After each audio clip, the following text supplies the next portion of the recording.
G'day, it's Jamie, and welcome to Where's My Yowie. Today, I'm reading an old Aussie bush yarn from 1876, so we'll get into it. This was published in the Bega Standard and Candelo, Marambula, Pambula, Eden, Wollumla, and General Advertiser on Saturday, the 20th of May, 1876, titled Australian Yarns. The Bunyip out on the spree. Some 23 years ago, during the wild excitement of the first breakout of the gold discovery, I was rambling about the old Bendigo, a very different place, present fine city of Sandhurst, as it is now called. Being in need of some refreshment, I turned into a capacious shanty, fitted up as a restaurant. The bill of fare stuck up on a post offered something appetising, from wallaby soup to Murray cod. The waiter struck me as being somewhat out of place in his active, jaunty air, polite address, and graceful wave of his rather dirty napkin, suggested an idea of a West End London club where it is not improbable he had taken his degrees. I accosted him. "What can you give me for dinner?" "What would you like, sir?" "Well, I'd like some roasted tiger, stuffed with 10-penny nails, with top boot sauce, and some bottled lightning, and I think I shall do." "I'm very sorry, sir, but the great Cham of Tarley was here yesterday, and he ate up all the roasted tiger, and a thunderstorm busted up all the bottled lightning." "What can you give me then?" "Well, sir, there's some nice tripe, and a beautiful cow's liver and innards." Give me some bread and cheese, and some beer." The waiter said, "Yes, sir." Having discussed my bread and cheese, I strolled out, wandering from Eaglehawk Gully to Pegleg, and from Donkey Flat to Dead Horse, musing on the inconceivable results from the wonderful finds of gold looming in the future, until I got somewhat puzzled as to the bearings of the main camp. It came on dark suddenly, with a thick fog. I had to be cautious, for the ground was torn up in every direction, and the diggers had knocked off for work and gone to the canvas town. The fog got so dense I could barely make out anything 6 yards ahead, when I was startled by a deep, booming grunt.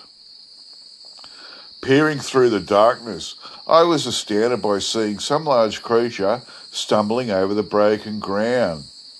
Its exact form I could not determine. It was unlike anything I knew. It had a huge tail and no head, and the thing walked backwards.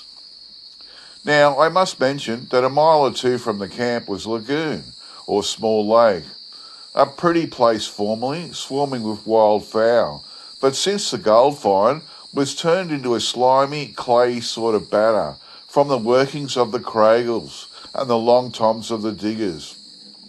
And this lagoon had the reputation, like many others scattered over the colony, of being haunted by the Bunyip. Now, I don't believe in a Bunyip, but this huge thing of uncertain form certainly suggested some unknown animal. I still followed it with intense excitement. It was making towards the camp of some 3,000 people. Presently, a tent with a light inside showed through the fog. I shouted out. "What's up?" bellowed the occupant. "Look out," I yelled. "Do you see anything looming along there?" "Yes, by hokey. What the blazes is it?" "Goodness knows," I said. "I don't. Perhaps the Bunyip out on the loose." He dashed into the tent for his arms, and crack, crack, the creature stumbled on towards the tents. The camp was waking up. Lights began to flash, and the dropping shots to rattle. And presently loud cries of, the Bunyip was shouted. Amidst yells and screams, it forced its way right through the thick of tents and oversleeping inmates. One large tent got entangled in its legs as it dragged it off the unfortunate people in their bunks and right across the dying embers of a log fire near it. The tent blazed up with intense brilliancy, clearly revealing the supposed Bunyip, and it was an elephant. In the dense fog, what I took for to be the tail was of course its trunk, and gave the appearance of walking backwards with no head in front. It was not until some time afterwards, when in a totally different part of the colony, singularly enough, over some camp yarns, I discovered the original owner of the elephant. When the gold was first publicly known in May 1851, Melbourne was deserted. Anyone might have bought it all up for a few thousands. The people all flocked over to the Ophir and Turon at Bathurst. One unfortunate man had speculated in a cargo of wild beasts from India, amongst them an elephant. What to do with them was a puzzle. But he at last sold the elephant for 30 shillings to some chaps, whose horses, not being able to be obtained, thought of an original idea of making the elephant drag their swags across the country to the diggings.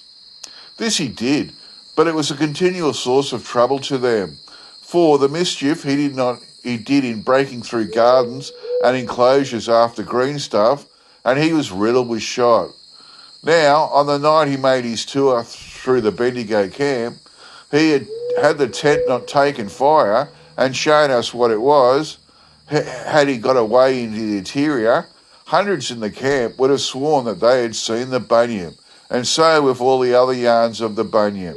The end. By Crayon, Bega, May 8th, 1876. I like that story. That's pretty classic. If you think about it, if you saw an elephant in the bush and you couldn't get a good look at it, you wouldn't know what it was because you're not expected to see something like that in Australia. Well, that's a classic. They thought it was a Bunyip. Okay, that's it from me. I'll get back to you all next time. Bye.